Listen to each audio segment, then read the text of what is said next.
స్వల్పకాలంలో పంట చేతికొచ్చి తక్కువ నీరు శ్రమతో రైతుకు మంచి ఆదాయాన్నిచ్చే పప్పుజాతి పంట మినుము 3 కాలాల్లో సాగు చేసుకోవచ్చు. అంతర పంటగా కూడా వేసుకొని అదనపు ఆదాయాన్ని పొందే అవకాశం ఉంటుంది. ప్రస్తుతం ఖరీఫ్లో మినుమును జూన్ 15 నుండి జూలై 15 వరకు వేసుకోవచ్చు. రబీ పంటలు వేయబోయే రైతాంగాన్ని తొలకరిలో మినుము సాగు అనుకూలంగా ఉంటుంది. విత్తనం వేసిన దగ్గర నుండి సరైన యాజమాన్య పద్ధతులు పాటిస్తే అధిక దిగుబడులు పొందవచ్చంటున్నారు వరంగల్ ప్రాంతీయ వ్యవసాయ పరిశోధనా స్థానం శాస్త్రవేత్త డాక్టర్ పల్లవి.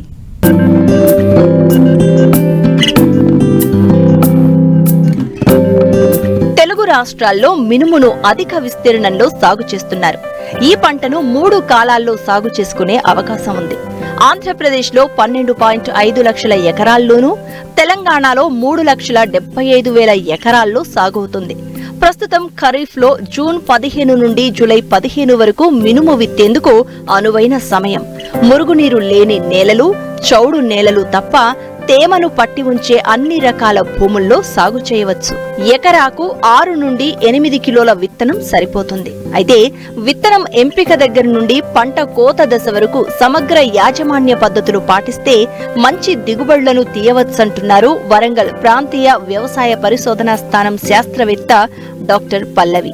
విత్తే ముందు ఏంటంటే మనం ఖచ్చితంగా విత్తన శుద్ధి చేసుకోవాలి. 3 గ్రాముల థైరమ్ లేదా క్యాప్టాన్ లేదా 3 గ్రాముల కార్బండజిమ్ లేదా మ్యాన్కోజెబ్తో మనం విత్తన శుద్ధి చేసుకున్న తర్వాత 5 గ్రాముల ఇండాక్రోపి లేదా 5 మిల్లీలీటర్ల మోనోక్రోటోఫాస్ తో మనం ఏంటంటే విత్తన శుద్ధి చేసుకున్నప్పుడు 20 రోజుల వరకు మనకి రసం పీల్చే పురుగులు రాకుండా మనకి ఆస్కారం ఉంటుంది. తర్వాత మనం ఏంటంటే రైజోబియం పొడితో విత్తన శుద్ధి చేసుకోవాలి. 200 గ్రాములు రైజోబియం పొడిని ఏంటంటే 1 ఎకరాకి సరిపోతుందండి.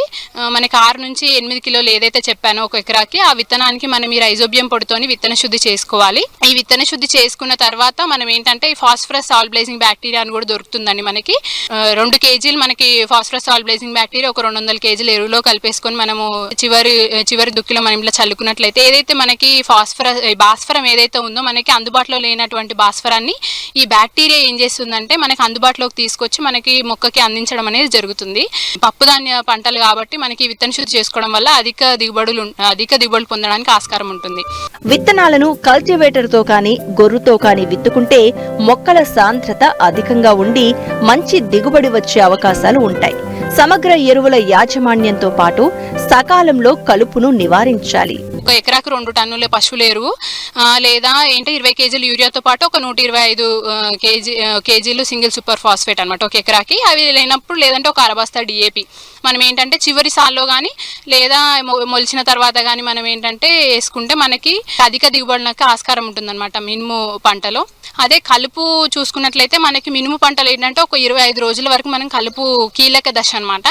మనం వేసుకున్న తర్వాత ఏంటంటే మనకి 24 నుంచి 48 గంటల లోపల విత్తిన తర్వాత అనమాట లోపల మనం ఏంటంటే పెండిమిథలిన్ స్టాంప్ అని దొరుకుతుందండి. 1.3 లీటర్లు అనమాట 1 ఎకరాకి ఒక 200 లీటర్ నీటిలో కలిపి పిచికారీ చేసుకోవాలి.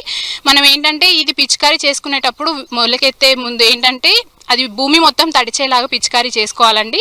20 నుంచి 25 రోజులప్పుడు ఏంటంటే మనము వెడల్పాకు కలుపు మొక్కలు కనుక ఎక్కువగా ఉన్నట్లయితే ఇమజితపైర్ పర్షూట్ అని దొరుకుతుందండి. 300 మిల్లీలీటర్లు 200 లీటర్ నీటికి కలిపి పిచికారీ చేసుకోవాలి. ఒకవేళ గడ్డి జాతి కలుపు మొక్కలు కనుక ఎక్కువగా ఉన్నట్లయితే క్విజలోప్రోపిథైల్ 400 మిల్లీలీటర్లు లేదా ఫెనరాక్సిప్రోపిథైల్ అంటే విప్ సూపర్ అని దొరుకుతుందండి. అది 250 మిల్లీలీటర్లు ఒక 200 లీటర్ నీటికి కలిపి మనం 1 ఎకరాకి పిచికారీ చేసుకున్నట్లయితే మనకి ఏంటంటే ఈ కలుపు సమర్థవంతంగా నివారించబడుతుంది.